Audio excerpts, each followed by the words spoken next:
Assalamualaikum warahmatullahi wabarakatuh. Perkenalkan, nama saya Muhammad Gilang Angga Kusuma dari Prodi MBSD NIM 254031291. Di sini saya akan membahas tentang materi perencanaan dalam perusahaan. Apa itu perencanaan dalam perusahaan? Simak.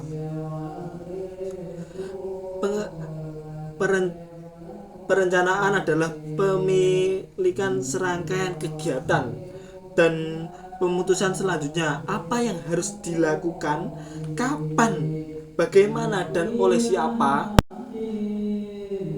Perencanaan yang baik dapat dicapai dengan mempertimbangkan kondisi di waktu yang akan datang.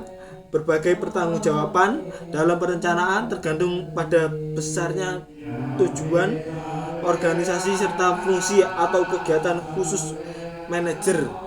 Jadi kita kalau mempunyai perusahaan, kita harus menyusun rencana dengan yang matang. Jangan sampai ada kesalahan yang bisa berakibat dengan fatal bagi kita perusahaan. Beberapa karakteristik perencanaan. Yang pertama yaitu tujuan. Tujuan kita itu harus fix, harus itu namanya sah. Tujuan kita itu mau kemana, mau apa, itu harus ada, harus diperencanakan. Nomor 2 yaitu fleksibilitas atau fleksibel. Jadi kita itu harus punya perencanaan yang fleksibel. Boleh tergantung pada waktu, tapi kita juga harus fleksibel pada itu. Yang ketiga yaitu integrasi atau perencanaan harus melibatkan sejarak bagian atau departemen. Jadi kita juga harus menyusun para departemen, para anak buah, para dana ini itu semuanya kita buat bekerja, jangan sampai ada yang nganggur. Yang keempat yaitu berkelanjutan atau berterus-terusan, tidak berhenti dengan satu tujuan itu saja. Jadi perencanaan itu harus dilakukan secara terus menerus buat mengembangkan suatu perusahaan ataupun organisasi.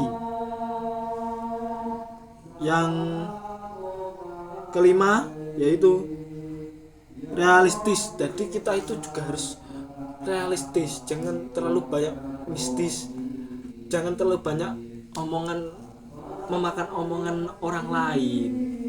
Kita itu harus memandang dengan cara realistis, apakah ini benar atau salah.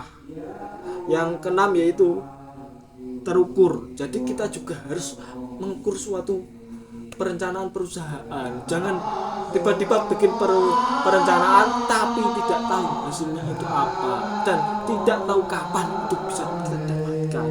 Jadi kita juga harus mengukurnya. Yang ketujuh yaitu kontinuitas atau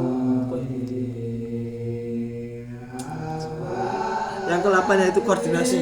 Jadi kita harus berkoordinasi dengan sesama tim, sesama anak buah atau sesama apapun itu, biar suatu perencanaan dalam perusahaan itu berjalan dengan lancar tanpa ada halangan apapun.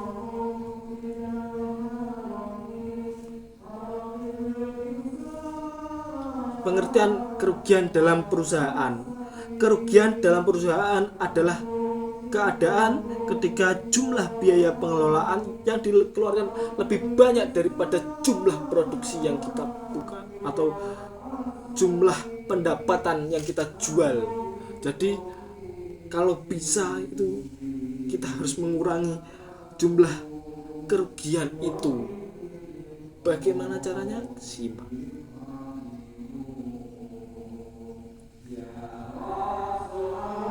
Kerugian yang bisa bersifat, yang pertama yaitu kerugian operasional. Jadi kita juga harus melihat perencanaannya gimana, operasionalnya gimana, berapa anggarannya juga, biar bisa mendapatkan gimana keuntungannya. Jangan semena-mena langsung deal saja. Oke, kita lanjutkan nomor 2 yaitu kerugian non operasional. Jadi kayak kerugian tapi tidak masuk dalam operasi itu, operasi perencanaannya itu. Yang ketiga yaitu kerugian berbeda dengan modal. Jadi kerugian dan modal itu berbeda. Modal itu jangan, kalau bisa itu jangan sampai disentuh, jangan sampai dikurangi. Modalnya segitu, ya segitu, kalau bisa ditambahi.